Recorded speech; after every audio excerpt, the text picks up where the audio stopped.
Hello, good morning, dear students. I am Mukesh Kumar. I welcome you in our online classes. So, dear students, wish you a very happy Ganesh Chaturthi. Today is the Ganesh Chaturthi, and this festival may bring happiness and prosperity in your life. So, students, today we will discuss or start our new lesson number 5, The Ailing Planet, The Green Movement's Role, written by Nani Palkhiwala. तो प्यारे विद्यार्थियों, आज हम हमारा जो lesson number 5 है, the ailing planet the green moments role, ये हम आज पढ़ना शुरू करने वाले हैं। तो सबसे पहले जो इसका टाइटल है उसी को समझ लेते हैं। एलिंग होता है सिक, बीमार, प्लैनेट यानी ग्रह, एक बीमार ग्रह, द ग्रीन मोमेंट्स रोल, और इस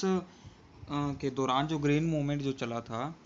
उसका रोल, उसका क्या इसके अंदर अहम रोल रहा था, उसके बारे में आज हम पढ़ने वाले हैं। तो ये जो लिखा है ये नानी पालखीवाला ने लिखा है, ओके, जैसा कि आपके सामने है। तो शुरू करते हैं। The following article was written by Nani Palkhivala. ये जो आर्टिकल है, ये जो piece of article means a piece of writing which published in newspaper और एनी टाइप ऑफ मैगजीन और एल्सवेयर,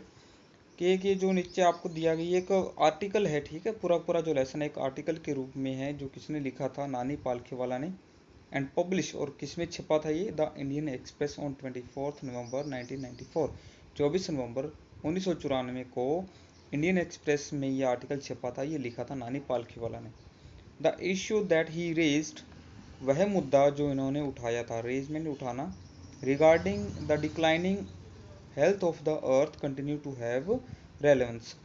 इन्होंने जो मुद्दा उठाया था वो किसके बारे में था, रिगार्डिंग मीन्स के बारे में, किसके बारे में था, डिक्लाइनिंग, डिक्लाइनिंग मीन घटना, हेल्थ मीन्स स्वास्थ्य, ऑफ द अर्थ, पृथ्वी की घटती हुई स्वास्थ्य या उसकी सेहत के बारे में ये था, ठीक है, ये मुद्दा उठाया था उन्होंने। कंटिन्यू टू हैव रेलेवेंस, और ये इससे संबंधित मतलब अब धीरे धीरे और भी ज़्यादा कम हो रही है, ठीक है। ये मुद्दा उन्होंने उठाया था अपने आर्टिकल के बारे में, और इसी के बारे में हम डिटेल में आप पढ़ेंगे। One cannot recall any moment in world history which has gripped the imagination of the entire human race so completely and so rapidly as the Green Movement, which started nearly 25 years ago. One means कोई भी, anyone else, कह रहे कि कोई भी recall नहीं कर सकता, मतलब याद नहीं रख सकता, any moment in the world history, विश्व इतिहास की किसी भी मोमेंट को, किसी भी आंदोलन को याद नहीं रख सकता, which has gripped the imagination of the entire human race, grip मैंने बांधना एक साथ, ठीक है, छा जाना, लोगों की इमेजिनेशंस के ऊपर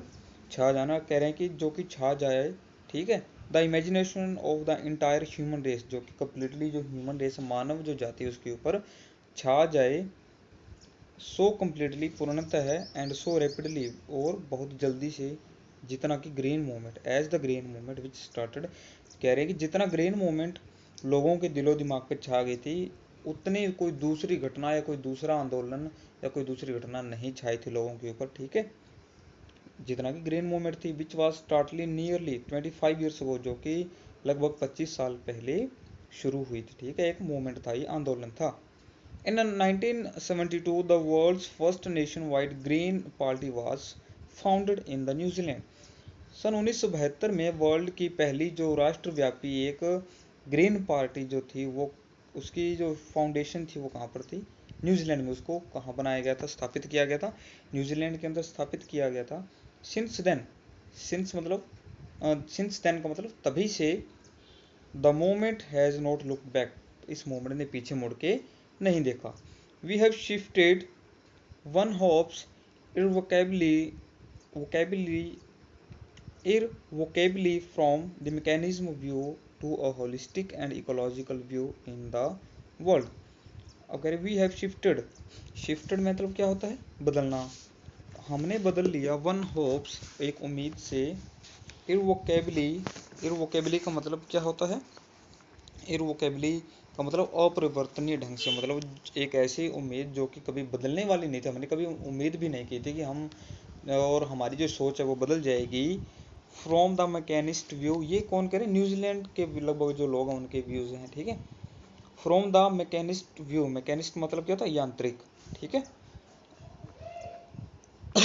मैकेनिस्टिक मतलब जो यांत्रिक व्यू है उनका जो दृष्टिकोण कैसा था, यांत्रिक, मशीनों के बारे में उनकी ज़्यादा टेक्नोलॉजी भी उन्हीं के लगभग कार्य करती थी, ठीक है, मशीनों से ही लगभग वो मानते थे, मेन जो पूरे विश्व है वो मशीनों से ही चल रहा है।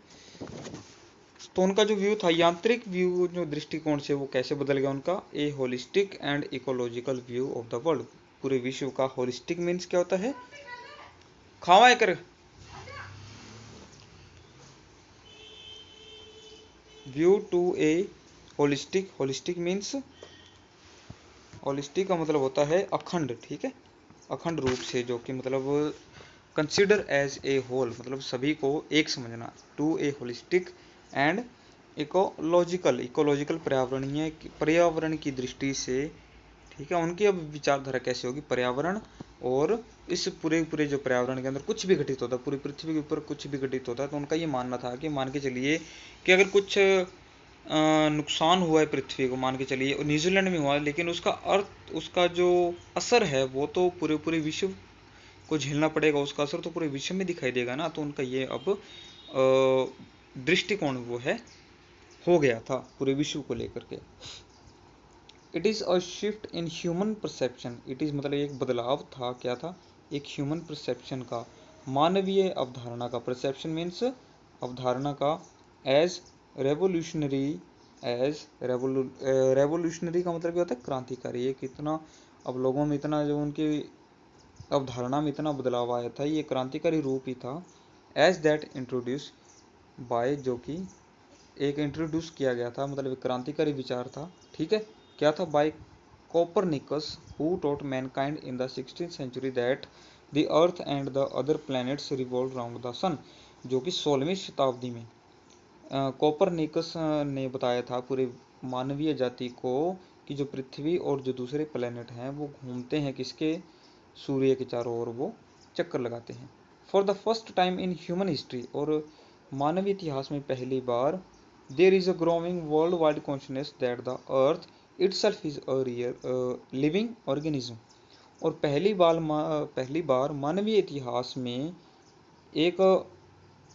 वर्ल्ड वाइड मतलब पूरे विश्व विख्यात के अंदर एक कॉन्शियसनेस थी। कॉन्शियसनेस का मतलब होता है जागरूकता, एक पूरे विश्व में एक जागरूकता बढ़ रही थी, ग्रोइंग मतलब बढ़ना, ठीक है, बढ़ रही थी, दैट की जो पृथ्वी है, that earth itself is a living organism, कि एक पृथ्वी जो एक स्वयं एक लिविंग ऑर्गेनिज्म है। ऑर्गेनिज्म का मतलब क्या होता है, एन इंडिविजुअल एनिमल प्लैनेट, ठीक है, जो animal, plant, single form, cell, मतलब कोई भी जीव है, एक जीव मान सकते हो आप कि पृथ्वी स्वयं एक जीव है, इसका सिंपल सा मतलब ये था। एन इनॉर्मस बीइंग, इनॉर्मस मतलब बहुत विशाल, बीइंग मतलब जीव, एक बहुत ही विशाल जीव है, ऑफ विच, और जिसके, वी आर पार्ट, जिसके कि हम पार्ट हैं, जिसका हम हिस्सा हैं। It has its own metabolic needs and vital process which need to be respect and preserve,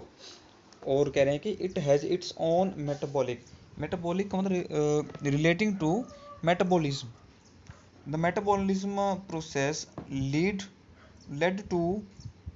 growth and reproduction and allow living organism to maintain their structure and respond to the surrounding environment। अब जो metabolic system होता है इसके अंदर, जैसे कोई मान के चलिए जीव है तो वह बढ़ता भी है, उसको टाइम भी चाहिए, सब कुछ चीज़ें चाहिए उसको, अपनी नई ज़िंदगी देने के लिए भी उसको वो पावर चाहिए, स्ट्रक्चर सब कुछ चाहिए, तो मेटाबॉलिक ज़रूरतें उसकी भी हैं, ठीक है। एंड वाइटल प्रोसेस, और वाइटल मीन्स क्या होता है, जीवन संबंधी, और उसकी भी कुछ एक प्रोसेसेस होते हैं जीवन देना, जैसे पेड़ पौधे जीवित है, ठीक है, और जीवन है, समुद्रों के अंदर जीवन आपको पता है, और जितने भी जीव जंतु, इन सभी का मान के चलिए कि ये पृथ्वी खुद एक जीव है, और ये सभी जीवों का भी ख्याल रखने वाली है, ये इसका भी खुद का मेटाबॉलिकल सिस्टम होता है, ऑर्गेनिज्म है ये, ठीक है। And vital process which need to be respect, जिसको की ज़रूरत है रिस्पेक्ट की, आदर की, और प्रिजर्व की, प्रिजर्व मतलब संरक्षण की, उसको संरक्षण की बहुत ज़्यादा ज़रूरत है। तो आज के लिए विद्यार्थियों इतना ही, बाकी का हम कल शुरू करते हैं, ठीक है, थैंक यू।